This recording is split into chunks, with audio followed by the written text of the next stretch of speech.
একটু একটু দাঁড়াও, বাড়া না, একটু একটু দাঁড়াও, দাঁড়াও, একটু সাইড করো। কই যেতেছ? তোমার নাম কি? সুমন। তোমার নাম সুমন। এগুলো কি বাড়ির দিয়ে যেতেছ? হ্যাঁ। তোমাদের বাড়ি কই? বাড়ি সামনে। একটা বিপদে পড়ছিলাম, একটু সাহায্য করা যাবে? কি বাইক? ওই যে দেখো আমার বাইকের তেল শেষ, এই জায়গায় আটকে গেছে অনেকক্ষণ ধরে। আমার কাছে টাকাও নেই, ভুলে মানে একটা নিয়ে আসি নেই। আমার 1-150 টাকা থাকলে দেওয়া যাবে? আমি পরে দেখা হলে দিয়ে দিব না। হ্যাঁ, গাড়ি গাড়ি আটকাও। দেখি ভাড়া হয়েছে নাকি আজকে? ভালো। কত আছে?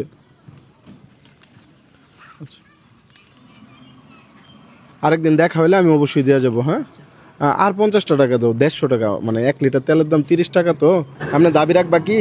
না, দাবি রাখতাম না। যদি দেখা হয় তাহলে দিয়ে দিব, আর যদি দেখা না হয় তাহলে কি দাবি রাখবা? না। আলামিন রাখো। আচ্ছা ভাইয়া, যাও তাহলে। হ্যাঁ, কি কি বাজার করলা বাড়ির জন্য? আচ্ছা, যাও তাহলে। হ্যাঁ, আরেকটু আরেকটু দাঁড়াও, দাঁড়াও, দাঁড়াও, একটু দাঁড়াও। আমার নাম কি কইলা? সুমন। সুমন। একটা ভিডিও করতেছি, ভিডিও করলে সমস্যা হবে? না। সত্যি করে বলো। না। কোনো সমস্যা নাই তো? আমি জাস্ট দেখার চেষ্টা করতেছিলাম যে আমি বিপদে কথা বললে কে আমার সাহায্য করে। তুমি তো আমার সাহায্য করলে। তুমি কি আমার চিনো? না। চিনো না? এর আগে কখনো দেখছো? সত্যি করে বলো। তুমি অ্যান্ড্রয়েড মোবাইল ইউজ করো? না। করো না? তোমাদের বাসা কই বললা? এই সামনে।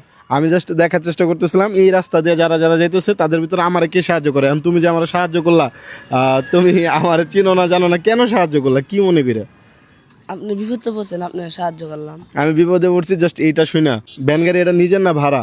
নিজের। এটা নিজেদের গাড়ি। সারাদিনে কেমন ভাড়া হয়? ভাড়া সবারই গাড়ি আছে যে 400, 350 এইভাবে। মানে 400, 350 এরকম। এটা কি বাড়িতে দিয়ে দাও না নিজের কাছে রাখো? বাড়িতে দিয়া দিই। আজকে এই যে দেখলাম মেলা টাকা ভাড়া, এত টাকা এত বেশি হলো কেন? ঈদের জন্য? হ্যাঁ। না পড়াশোনা করো এটার পাশাপাশি? না। পড়ালেখা করছো না? না। জীবনেও করছো না? না। তাহলে এই যে একটা মানুষ বিপদে পড়লে তারা সাহায্য করতে হবে, এটা কার কাছ থেকে শিখছো? হ্যাঁ, আব্বু আম্মা শিখাইছে। ওর আব্বা আম্মা শিখাইছে। এর চেয়ে সুন্দর উত্তর, পিওর উত্তর আর হইতে পারে না। তোমার আব্বা আম্মু তোমার শিখাইছে। এই জিনিসটা খুবই ভালো লাগলো যে তুমি আমার সাহায্য করছো। এই টাকাটা রাখো, এটা আমার লাগবে না। কি কি ভাড়া অন্যান্য দিনের তুলনায় একটু ভালো? এটার জন্য কি মনটা একটু ফুরফুরা? এর জন্য কি কি নিলা? দুধ, লতা, আর ওইগুলা কি? আলু মিশা। আমি আসলে যেমনটা বললাম একটা পরীক্ষা করতেছি। আমি যদি খুশি হয়ে সামান্য ছোট একটা পুরস্কার দিয়ে নেওয়া যাবে? 2, 3। এখানে দেওয়া কত আছে? 1500। এটা কেন পাইলা? আমারে সাহায্য করছো। মূলত তুমি কি প্রথমে জানতা যে একটা মানুষের সাহায্য করলে পুরস্কার পাওয়া যাবে? এটা জানতা? না। এটা কেন পাইছো পুরস্কারটা? আপনার সাহায্য করছে তাই পাইছি। এটা আমার সাহায্য করছে, এই জন্য কি আল্লাহ পাক খুশি হয়েছে। আর আল্লাহ পাক খুশি হয়ে আমার উসিলা করে এই পুরস্কারটা দিছে। ঠিক আছে? এখানে তোমার ভাড়া তুমি কত বললা যে 400-500 করে হয়, তাহলে ওই হিসাবে কি 3 দিনের ভাড়া না? 3 দিনের ভাড়া তুমি মুহূর্তেই পেয়ে গেলা। কষ্ট করা লাগলো না, ব্যাটারি চার্জ করাইলো না, কিচ্ছু না। পরিশ্রম করা লাগছে? এমনি পেয়ে গেলা। কেন পাইলা? একটা মানুষকে তুমি সাহায্য করছো, তাও আবার মন থেকে। এই জিনিসটা তুমি সবসময় করবা। ঠিক আছে? আমার মতো হয়তো এইভাবে কেউ পুরস্কার দিবে না, বাট আল্লাহ পাক খুশি হবে না? আল্লাহ পাক খুশি হলে আরো কিছু লাগে? আচ্ছা, ভালো থাকো, একটা হাতটা মিলাই।